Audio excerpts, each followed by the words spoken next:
writing in the Times, says Theresa May is blind to the threat of extremism and oblivious to the links between segregation, deprivation and jihadism. William Hague in The Telegraph says tough-minded politicians are needed to take the fight to the terrorists, and that doesn't include Jeremy Corbyn. Former Home Secretary Jack Straw in the Mail says it's time for the tech giants to crack down on online extremism. Jahan Ganesh, the political correspondent for the Financial Times, says the new focus on security has brought a serious end to what he believes has been a frivolous election. In The Guardian, Gary Young says Jeremy Corbyn was painted as unelectable, but don't forget, it's the voters who will decide. Blower's cartoon in The Telegraph has a dig at the intelligence services, asking the reader with heavy irony to spot the jihadi. That's the cartoon we're seeing there. Morland in The Times pictures a policeman caught in a tug-of-war between Jeremy Corbyn and Theresa May as policing numbers become the focus of this campaign. Well, joining us now to discuss all this are Sonia Sodha, who is the lead writer of The Observer and a former advisor to Ed Miliband and Nick Wood, public relations expert, former press secretary to Conservative Party leaders William Hague and Ian Duncan Smith. And looking at these columns, I mean, there's no doubt, is there, Nick, that security is becoming a political issue in this campaign? Absolutely. And of course, the extraordinary thing about this is campaigns are never predictable. No one really would have predicted that we would end the campaign talking about who was toughest on security, who has the best plan to deal with terrorism. But that's the way it's worked out. And of course, I think it's never happened before. We've had 2 terror attacks in the course of an election campaign. I can't recall it. I don't think anyone can.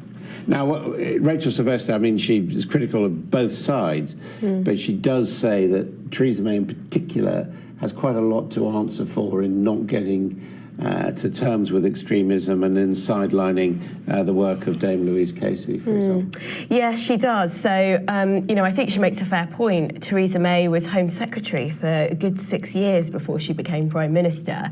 And there is, I think, a question about her record. And the thing that Rachel Sylvester particularly focuses on was there was this war at the heart of government when David Cameron was Prime Minister between Theresa May, who sort of challenged this idea that there was a link between non-violent extremism and terrorism, and Michael Gove, who on the other hand said, well, hang on a sec, this is one pathway to extremism and we need to terrorism, and we should be tackling and challenging non-violent extremism.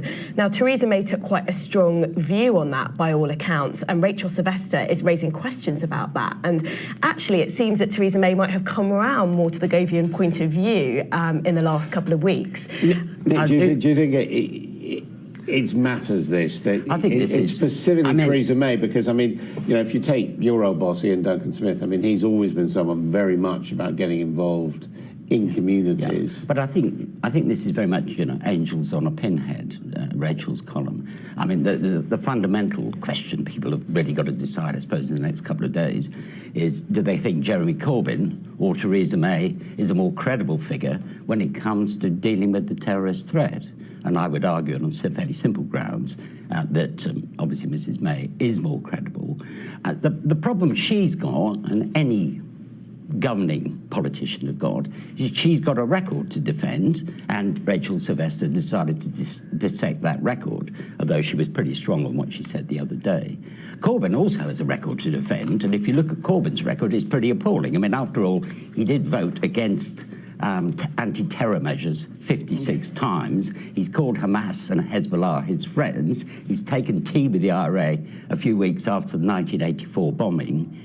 He sort of boasts that he is a man who's always opposed anti-terror legislation, anti-terror messages. So he's not credible on this subject. I mean, I'm not here to defend Jeremy Corbyn's track record over the past 30 years, but I do think that he has done well to raise this issue of police numbers over the last week or so.